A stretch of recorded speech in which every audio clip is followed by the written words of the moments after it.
Il est des instants, rares et précieux, où le voile de notre réalité quotidienne semble s'effriter pour laisser poindre une autre vérité.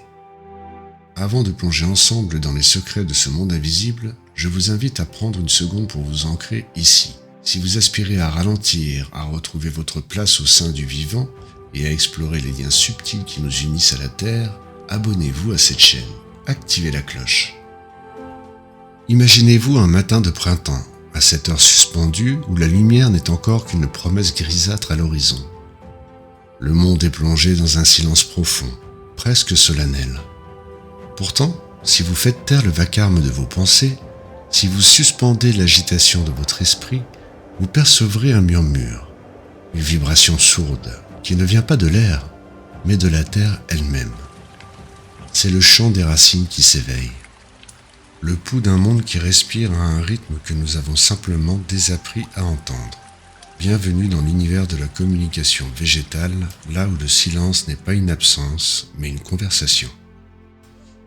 Pendant des millénaires, la plante était pour nous un voisin, un allié, parfois une divinité. Mais avec le temps, nous l'avons réduite à un simple automate biologique, une ressource inerte ou un décor. Pourtant, la neurobiologie végétale moderne vient bousculer ce mépris tranquille. Aujourd'hui, nous savons que les plantes possèdent plus de 15 sens. Elles perçoivent la gravité, les champs électromagnétiques et même les vibrations sonores des prédateurs. Elles ont une mémoire, une capacité d'apprentissage et utilisent des neurotransmetteurs que l'on croyait réservés aux humains, comme la sérotonine ou la dopamine. La plante ne possède pas un cerveau localisé dans une boîte crânienne, elle est un cerveau diffus. Chaque extrémité de racine agit comme un neurone, traitant l'information avec une précision chirurgicale, transformant chaque végétal en un réseau d'intelligence vivante. L'essence même de la forêt ne se trouve pas dans la majesté des troncs qui s'élancent vers l'azur, mais dans la complexité de ce qui rampe et s'entrelace sous nos pas. Le Wood Wide Web est une réalité biologique, un réseau colossal constitué de milliards de filaments fongiques connectant les racines entre elles. Dans cette cité souterraine, la solidarité n'est pas un concept, c'est une survie. Les arbres mères, les plus anciens du peuplement, agissent comme des serveurs centraux. Ils reconnaissent leur progéniture, nourrissent les jeunes semis privés de lumière et envoient des signaux chimiques de détresse pour prévenir leurs voisins d'une attaque imminente. Rien dans la forêt n'est isolé.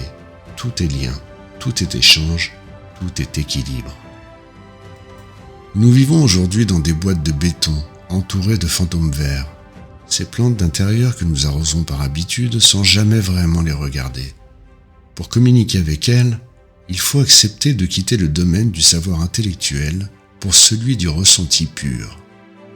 Imaginez que votre corps est une vieille radio à lampe, un peu déréglée par la vitesse et le stress urbain. Les plantes, elles, émettent une fréquence beaucoup plus lente, calée sur le passage des saisons et la course lente du soleil. Calibrer votre antenne demande de ralentir votre propre métabolisme, d'abaisser votre rythme cardiaque, pour atteindre cet état de présence radicale. C'est dans ce calme profond, proche de l'état alpha de la méditation, que le signal devient enfin clair. Apprendre à se taire pour que la chlorophylle puisse enfin vous répondre. Établir un dialogue avec le végétal ne demande pas de don surnaturel. Cela demande simplement une attention totale. Apprenez à observer l'alphabet du corps végétal, l'angle précis d'une feuille qui cherche l'ombre, la tension de la sève qui gonfle les tissus au crépuscule, la texture changeante d'une écorce.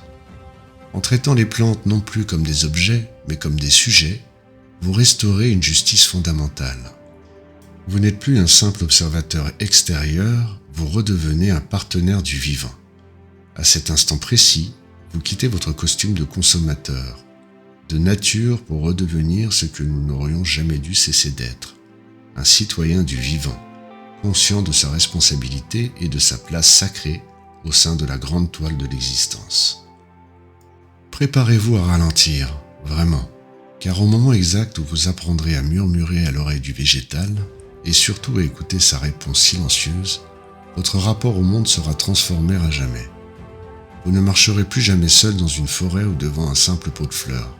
Vous ferez partie d'un tout. Le voyage vers cette conscience nouvelle commence ici, maintenant.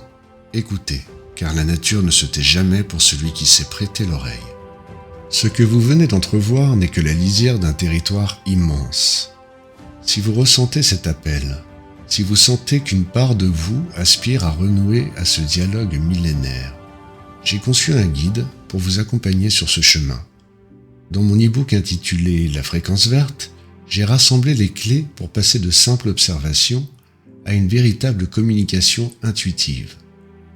Vous y découvrirez des exercices de calibration précis, des protocoles de connexion sensorielle et les secrets de cette séance sensible qui lie notre âme aux racines du monde.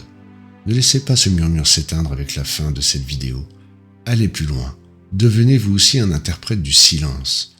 Cliquez sur le lien en description pour obtenir votre exemplaire et commencer votre propre dialogue avec le vivant. La forêt vous attend déjà.